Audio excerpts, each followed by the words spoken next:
Okay, we'll open it up for questions from Max Muncy. Dave Vassay. Max, how important was it to win last night and give Julio and Kershaw this opportunity in the next two games? It was huge. There's just any game you can win is obviously big. We trying to go out there and play as hard as we can, and now we have two really good pitchers out there that set us up in pretty good position to finish this thing out. But we can't think ahead. We got to think about right now, and today we're focused on today. Are you a little surprised by the way the Rays are coming right at you, and they seem to be trying to come on the inside part of the plate on you this series?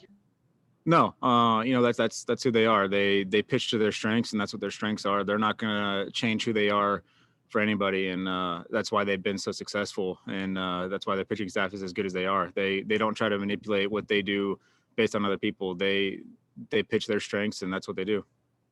Thank you.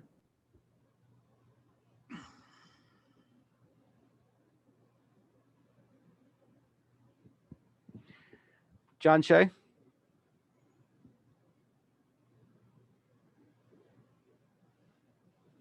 Go ahead, John.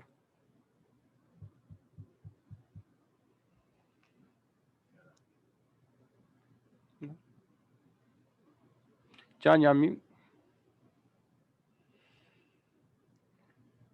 Bob Nightingale, take it off mute. Hey, Max. We all see what Mookie Betts is doing on the field throughout the season.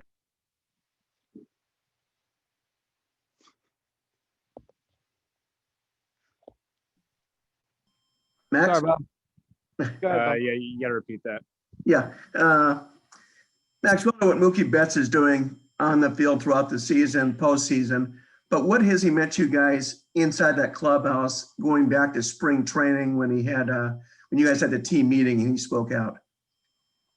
Yeah, it's been huge. He's been a leader for us. He like you mentioned in spring training, he came right in and challenged us before he even knew any of us, and that just speaks to the kind of player he is, kind of leader he is, and he's made every single one of us better. He's made all of our work ethics better, and on top of that, he's just been really exciting to have around. Is there anything that surprised you about his personality that you didn't know before, now that you know him as a teammate?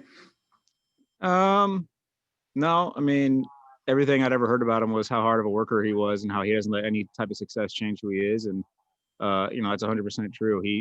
He's in there working as hard, if not harder than anybody, despite all the success that he's had. And, he wants everyone to be as good as he is, and he pushes everyone to be that good. Thanks, Max. John Shea, go ahead. Yeah, sorry about that, Max. Max, when you look back at your journey from getting released by the A's and now doing big things in the World Series, what do you see when you look back? I mean, how did you do this? A lot of hard work. A lot of training my mind. That's one of the things I like to talk about the most is just the mental adversity I had to overcome. Not just what happened on the field, just things that happen off the field with, you come home from the stadium and you're not happy. You're dealing with a lot of stuff. It makes it really difficult. So just trying to overcome all that stuff is something that I'm most proud of, and just regaining the little kid in me. Going out there and regardless of what happens, just enjoying my time and just being thankful that I get to go out there and play baseball every single day. Was there ever a motivation to prove the A's wrong? I mean, I think there's always a motivation like that for anybody. If you're ever released from a team or traded from a team or anything like that, there's always some type of motivation. Jorge Castillo. Hey Max, what's the clubhouse vibe like right now? Same as it's always been. It's relaxed. Guys are in there, just having fun, joking around with each other. I think actually at this moment they have the UFC fights on, so they're all pretty locked in on that. When it comes down time to do business, we're going to focus on what we have to do, and we're going to focus on tonight. Is there a sense in there that, hey, we're 2 wins away from doing what we set out to do way back in February?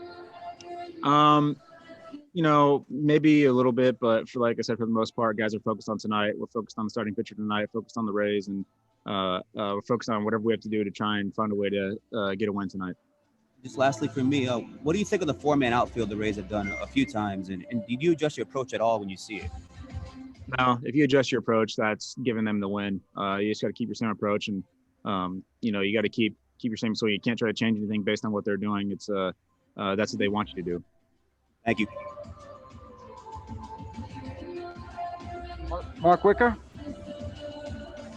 Hi, Max. When you look at, if you were to try to tutor a young hitter about pitch recognition, what sort of exercises or drills or just mental approach would you suggest to a young hitter in that situation to be as discerning as you've been on balls and strikes over the past few years?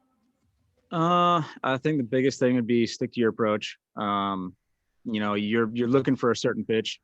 If they don't throw that pitch, you know, you don't want to swing at it. And that's probably the biggest thing I would emphasize is just, you know, be strict on your approach and, you know, be disciplined on it, and don't let what they're doing get you out of that. Were you always this good in terms of recognizing it early? And, you know, if a hitter is having trouble doing that, what types of things would you suggest? I mean, it's something that I've always had. People ask me about it all the time. I don't do any drills. I don't do any of that type of stuff. It's just something that I've had. And, you know, like I said, I would just say you got to stick to your approach. You know, everyone goes through a slump. Everyone has bad times, and it's, you know, through that, you have to make sure you're still doing the same stuff that you did when you were successful.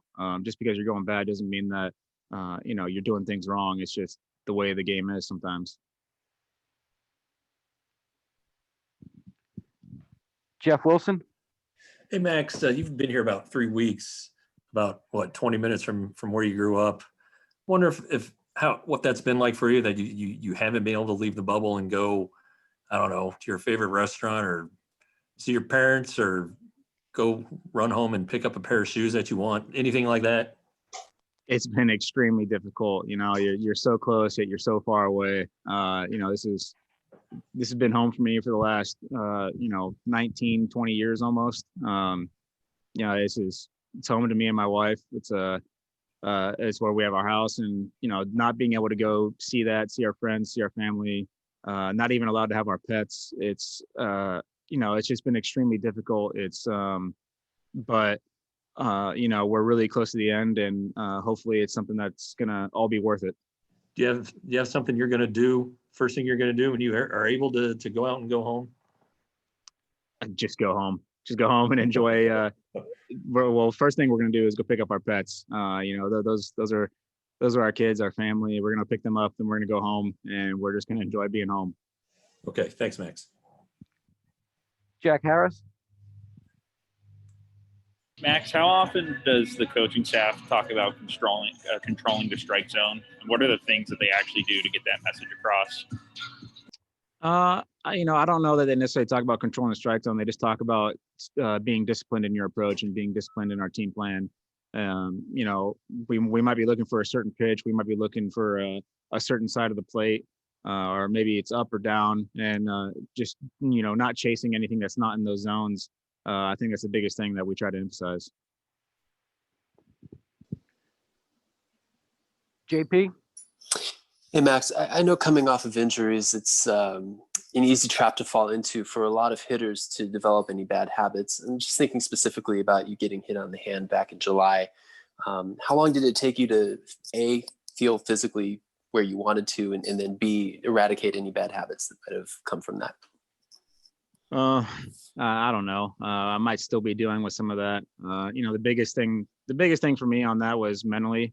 You know, between last year breaking my wrist and then this year breaking, you know, a finger, anything that was coming towards the inner half of the plate, I was kind of freezing on. I was kind of jumping out of the way. So to me, that was mentally, and I'm still kind of that way a little bit. You know, I used to do a lot of damage on inner half pitches, and I don't necessarily know that I've done that much this year. I fouled a lot of them off, and I think a lot of that isn't necessarily a bad habit with a swing. It's just mentally not being ready to attack, because, you know, in the back of your mind, it's still, you know, here's what happened last year, here's what happened this year. It's difficult to get over that sometimes.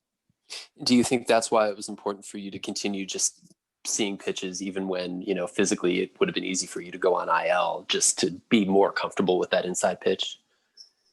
Yeah. You know, it's just one of those things where you have to eventually get over it. And it's not going to happen overnight. You have to go out there and you got to keep performing the best of your ability, and you got to keep doing what you can. Okay, we'll take a few more. Alanna.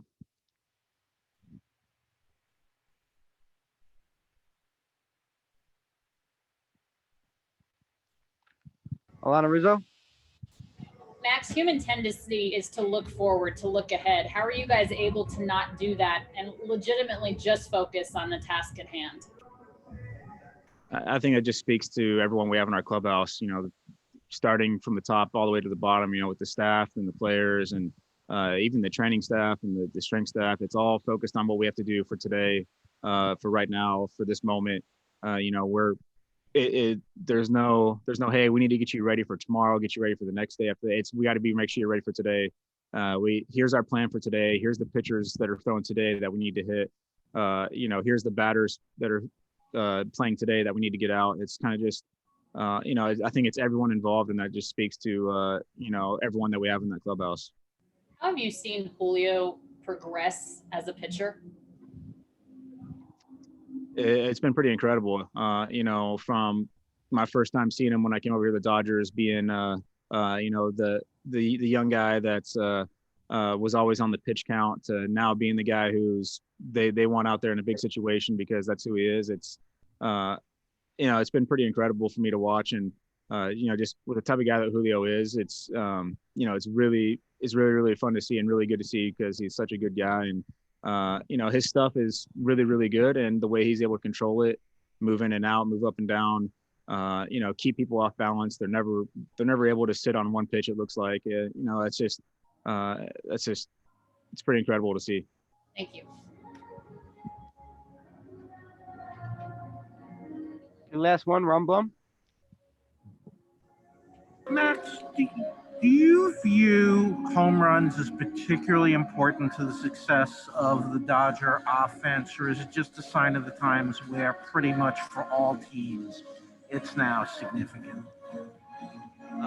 You know, I think it's just a result of us having good at bats. You know, we're not out there trying to hit a home run. It's not what we're talking about in our game plan. You know, we're just trying to stay disciplined to our approach, and you know, that those are a result of us doing good things. You know, it's not us just swinging for the fence every single time up at the plate. It's you know, it's guys putting together good at bats, seeing good pitches, and you know, hitting a mistake that the pitcher makes.